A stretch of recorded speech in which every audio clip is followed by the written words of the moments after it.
to get a lawn you love. Along with Michelle Smallman, Kevin Clark in for Chris Canty today. And you hear him each and every weekday, 3 p to 7 p Eastern. You see him on Get Up and First Take. It is Harry Douglas hanging with us for Hot Mess today. A lot of pressure with you sitting here. A lot of pressure. Well, let's see if I perform. You just have to deliver. Yeah, all right. Like, I want to see excellent deliverance. Okay, here we go. Hot Mess. For those just tuning in for the first time that don't know what it is, it's a team that looks pretty good coming into a week, and then leaving the week, they're an absolute mess.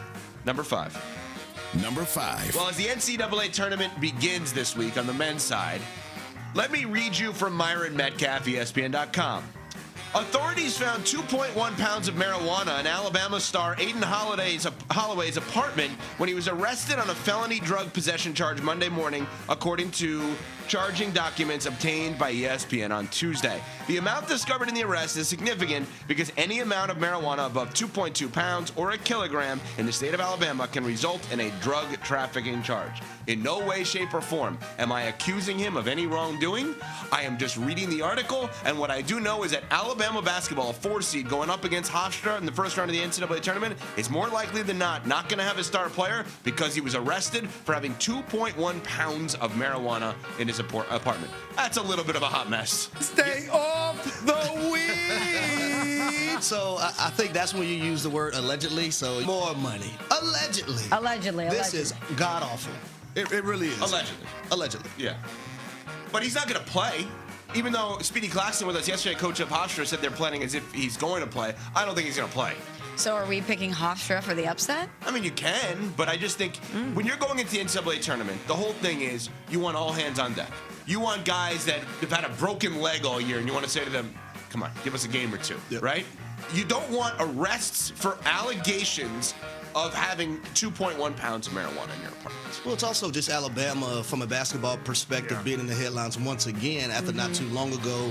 You know, the whole Brandon Miller situation, and even though, you know, he wasn't convicted, right? It was another teammate of his. So you just don't want that as an organization, as a program, at the collegiate level. Alabama finds their way in the headlines once again for something not positive. That's right. I'm with you, Harry. And it just feels like Nate Oates, the coach, pleads ignorance and all this stuff, and at some point you got to know what's going on with your program. Having said that, Evan, would you rather a player miss because of this or because the manager was respecting the wishes of the San Diego Padres? We'll go to number 4 because you'll save that point. We'll save that point. Number 4. All right, number 4, as a team that has kind of flown under the radar, and I was at Madison Square Garden for a little bit last night watching the Knicks play against the Indiana Pacers, a team that was in the NBA Finals last year. Do you know, and the answer is no, you don't know. Do you know they've lost 14 games in a row and have not won since the All-Star break? Wow. Now, what's interesting is watching them play, you see the makings of like, oh, when Halliburton comes back, these guys are going to be good. But right now, in the moment, you're riding a 14-game winning streak. You're 34 and a half games back of first place Detroit Pistons. And, oh, by the way, you were in the finals last year. And you haven't won since the All-Star break. And you have a longer losing streak than a team in the Wizards that have 13 games in a row. The Indiana Pacers, that no one realizes are this bad, are 15 and 54. They're the worst team in the NBA. Okay, so here's what you're missing on your number 4. Okay. Miles Turner is not there. Yes. Mathurin is no longer there. And then Tyrese Halliburton towards Achilles, he's not there. And Siakam didn't play last night. 4 key components to their basketball team last night just for Siakam. But, you know, I think they're going to be a better team next year. Definitely. They're going to get a lottery pick. Yes. And you're going to add another player to your repertoire. Tyrese Halliburton, he's going to come back. So I don't think the Indiana Pacers in 2026-27 are going to be as bad as they are right now currently. No doubt. You can pick them to go to the finals again next year. Like, that's not off the table at all. Sure. Yeah, this is more ethical as far as tanking than 99% of lottery picks. Wait, why? Why is this an ethical because tank? They lost Tyrese Halliburton. Yeah, injuries. They knew they weren't going to be able to compete without their best player. I mean, it's a little bit like why the Spurs ended up with Tim Duncan. They had a good core. They have a bad season. Everything is fine. I'd rather a team like this get rewarded with a good pick than a team like the Wizards who are letting Bam score 83 points because they're not trying. Totally agree with that. And Boy, does this emphasize the value of Tyrese Halliburton. I know they're missing other pieces, but sometimes the best thing you can do to prove how important you are is your absence. That's right. And Tyrese Halliburton, based on what he did last year, taking them to the finals, pushing them to the brink, you remove him from the equation, you're losing 14 in a row. Shows you how important he is to that entire thing. A lot of people are speculating that 6 to 6:45 a.m. Eastern yesterday was a strategy, not an oversleep by Small. Anyway, number 3, hot mess. Number 3. All right, I like what they did yesterday, but in totality, I've got to put the Miami Dolphins as a hot mess. Now, I like that trade a lot for them. Jalen Waddle was not going. Jalen Waddle traded to the Denver Broncos along with the 4th for a 1st, 3rd, and a 4th. He wasn't going to help them this year in a way that was meaningful because he's a wide receiver, sorry, Harry, on a team that doesn't have great talent around him, right? He can help Denver. I love the idea of the Dolphins replacing that replacing him with a 1st-round pick. But every 3, 4, 5 years, as Kevin and I know, having lived in South Florida and covered the Dolphins, is literally one regime making up for what they saw with the previous regime. Yeah. And it never ends. It's like, okay, well, we got to come in and clean up everything that was done prior. So yesterday was another example of that. Harry, I have the Dolphins in there, even though I liked the move yesterday. I love the move for both teams, but I understand where you're coming from, especially you being a South Florida guy. When you think about all the players that are getting paid that will not be playing for this team in 2026, it's insane. Jalen Waddle, Tua Tagovailoa, Tyreek Hill, Bradley Chubb, Micah Fitzpatrick, Jalen Ramsey is still getting paid by the Miami Dolphins. You talk about cleaning the house, but this is what a full rebuild looks like. Evan, Stephen Ross, the owner, he's giving John Eric Sullivan and also Jeff Hafley the okay to rebuild this thing. I also feel for Malik Willis. Me too, big time. The first thing I said in the group chat, I go, love it for Denver, hate it for Malik Willis. Well, can I challenge that for a second? Did he sign up for the best opportunity or the opportunity for his family to have set for life money? And I don't blame him for doing that because there was he signed up for the most money with the most comfort with the people he knows. He knew they weren't going to be good. That's a lot of guys do that, right? Yeah. I went to the Tennessee Titans when I got let go by the Atlanta Falcons because my offensive coordinator in Atlanta was a tight ends coach in Tennessee. So that swayed me there. So you're going to go where you're comfortable on top of being able to make money in a state that doesn't have state tax. So I don't blame Malik Willis. The Jets would have been a better option for Malik Willis, and I don't say that lightly. Explain. Well, they have Garrett Wilson. They've got more talent. The problem is the Dolphins aren't going to be able to evaluate Malik Willis with that little talent there. And so I just don't see this as good. I don't think the timelines were aligned. If I was the Dolphins, I wouldn't have offered the contract. If I was Malik Willis, I wouldn't have signed it. My only question is, did he know it was going to be a total teardown when he put pen to paper? Because if he did, that's a mistake by him. But the other offer would have been what, Arizona most likely? Which I thought he still would have thrived because his brother, Mike LaFleur, brother of Matt LaFleur, it would have been the same offensive system. He would have been thriving as well. You have players, Trey McBride, Marvin Harrison Jr., you had players in Arizona. So it's not like he would have went to a situation where he's not surrounded by, really good players. So are we already, see, this is why they belong on the hot mess list. Are we already calling the Miami Dolphins Malik Willis fit a bust? A preemptive bust? Fit. Yeah. Not that he's not going to be good at, when he's out there. Not that he's not going to max effort or anything like that. But that the fit makes no sense. All right, so here's the worst thing I think Miami could do moving forward. Is trade Devon Achane. I think he is a key component to helping a very young quarterback resurge and find his way as the franchise guy. If they get rid of him, I'm just going to put my head down. See, I would. If you're gonna rip it all off, rip it all off. Which is why I'm surprised the Dolphins are on this list. I thought you would love that. I do, but I think because of the fact that both Kevin and Harry just gave you the overall big picture on how Malik Willis' timeline down doesn't make sense, there's your hot mess part of it. All right, let's get to number 2. Number 2. Now, this team would not have been on my list if not for this interview with Max Crosby.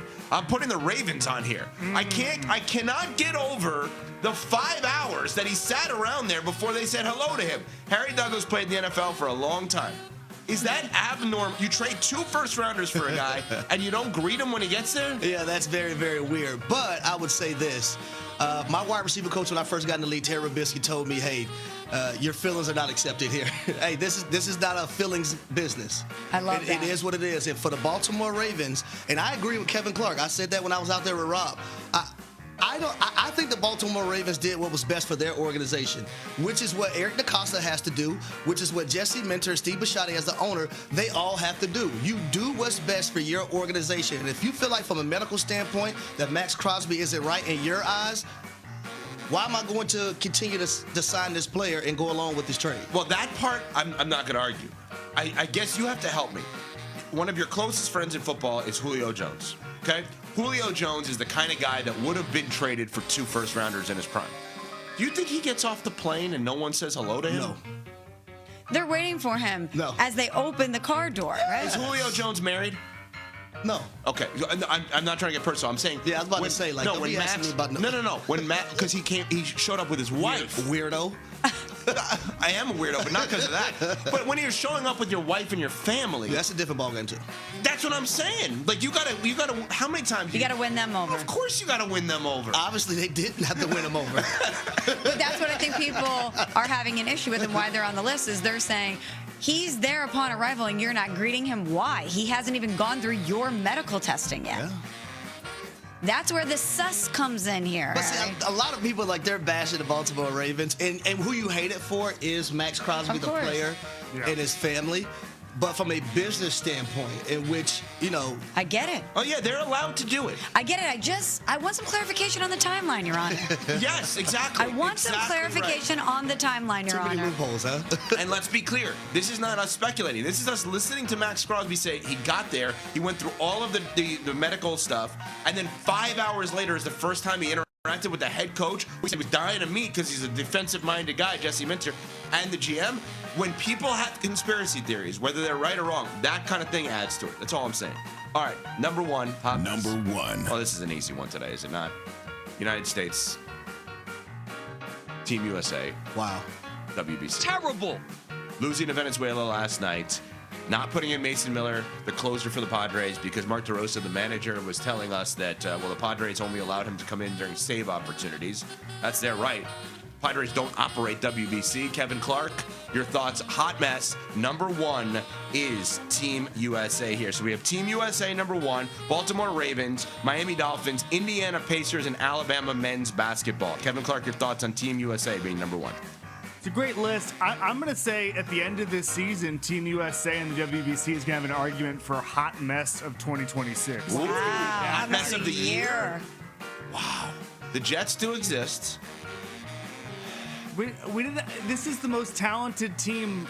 Should be the most talented team on planet Earth, and they lose all the time. Pathetic. Harry? Well, how they lose. This was awful. I thought it was embarrassing, right? To have all those players, for USA to have 3 hits. All rise. Aaron Judge, here comes the moment. Struck out 3 times, 0 for 4. Yeah. Couldn't believe. I FaceTime Rene Canales. Rene Canales, give it up for my boy. I FaceTime Rene Canales. He's a producer here. And literally, he was like, I know, man, I know. I said, at what point is this man going to show up in the moment? I like how Harry takes out Aaron Judge's lack of big game performances on ESPN radio producers. Who are Yankee fans? Yeah, no, obviously, yes. You should have FaceTimed. I said, so when is he going to show up in the moment? Is he going to? Suarez did. Did he not? He Bryce certainly Harper did. did. Well, and also in the top of the 3rd, you can't have your pitcher throwing a wild pitch that leads to a runner going to 3rd and 2nd, and then next you have a sac fly and a run comes in. Don't get me started, Smalls. He's apoplectic. This is crazy. And here I was wondering if people actually cared. I'm up here worried about the Dominican Republic and us beating DR, Right. and we get to Venezuela, and we lose. Don't get me wrong, Venezuela's ain't nothing wrong with Venezuela. I'm just saying we lose. My son, who's a baseball enthusiast at 6 years old already, y'all. Oh, I see him doing the drills all My the time. wife put this game on him for last night, so I know when I FaceTime him in a few minutes, he's going to be like, Daddy, USA lost. And I'm going to say, I know, son, it's going to be all right. Did they care? Yes. Not your son. I'm saying the players. Did they take it as seriously as you wanted them to? I don't think so. I think also we're not in that situation if Scooble's at the baseball classic, if he stays there. That tells you all you need to know. It's a total different It's situation. not that big of a deal, and we act that way. And so we can't take it as. I know I put him as number 1 in the hot mess, but it's just not that big of a deal. The players aren't all there. Is it not caring a far worse outcome? We'll get into pathetic. that. Let's continue this conversation. Of course, the hot mess of the week. your calls as well. Biggest omissions, errors in there as well. 888-SAY-ESPN, 888-729-3776. Did we miss any? Is there any that should be ranked higher, lower, etc.? Your biggest hot mess this week, 888-SAY-ESPN, 888-729-3776. Harry can stay as long as he wants, but I think he's got Get Up at 8 a.m. Eastern Time. And Freddie and Harry, weekdays 3 p to 7 p Like Eastern. 4 flats, I'm out, baby. We're on Sports